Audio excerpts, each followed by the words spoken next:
Hey YouTubers, I am the Tailorette, and today I am going to show you how I use my PDF patterns and how I print them out. So I'm going to use this pattern as an example. So it's a Regency gown pattern by Sense and Sensibility Patterns. I'll put the link below for that. So basically when you download it from the website, I don't have the purchase download, but when you click download and you go to your downloads, you can see the file. When you go to the file, you'll see that there's different PDF documents, and open this. This will come up, and this is your e-pattern test page, and this is basically a measuring tape that you're going to match it up with your measuring tape when you print it out. And you can see there's instructions here. It says the ruler below will exactly be 6 inches long if your printer is printing to 100% scale. So it says that some printers default to 96%. So when we're going to print,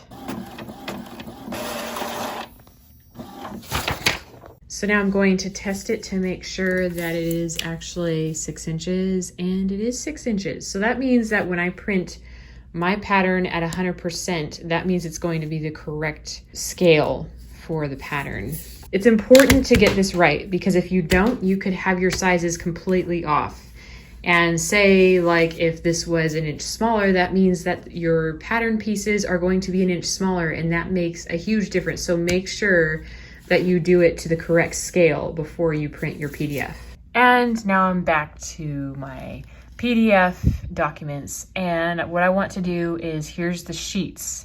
You'll see as you open one, here's sheet number 1 of some part of the pieces, not all of them. These are the sleeves and looks like the bodice pieces.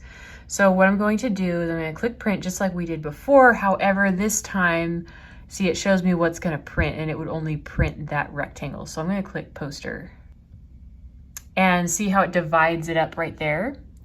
And here it says overlap. We want it about like that. That's about the right size that we want to overlap. And I'll show you in a minute what overlap means. So we're going to click print.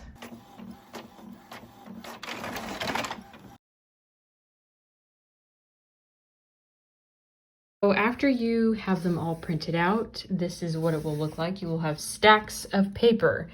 And as you'll notice, on the edge of each paper, it will have these numbers right here. So this would mean row 4, page 7. So that means that there are 4 rows going like this, like that, and then there's 7 going this way. So what I usually do, since that's row 4, that is the bottom, I'll flip it over like this, and I'll start with this page right here.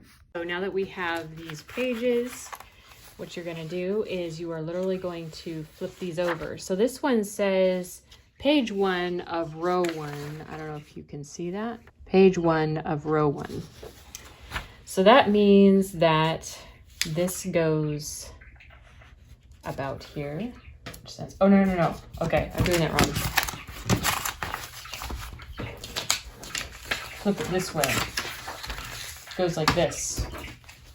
I don't know if you remember, but I added margins on the end, and you'll see that this cuts off here.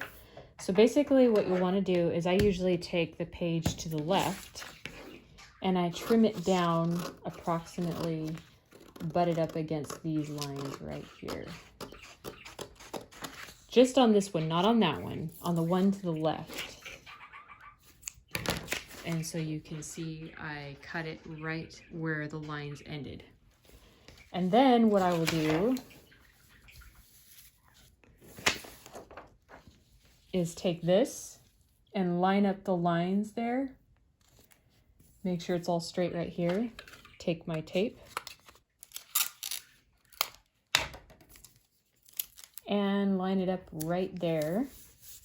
Tape that together, scoot that over, and I'll do it with the one to the left again.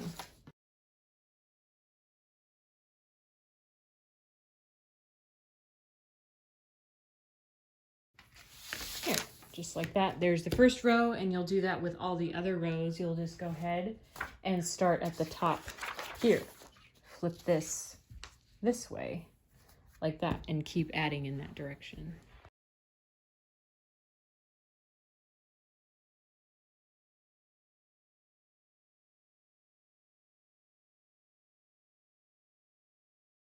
So it is all finished and put together.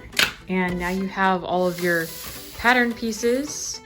You can see, you can cut them out or trace them. I have a video on how I preserve my pattern pieces, seeing link below.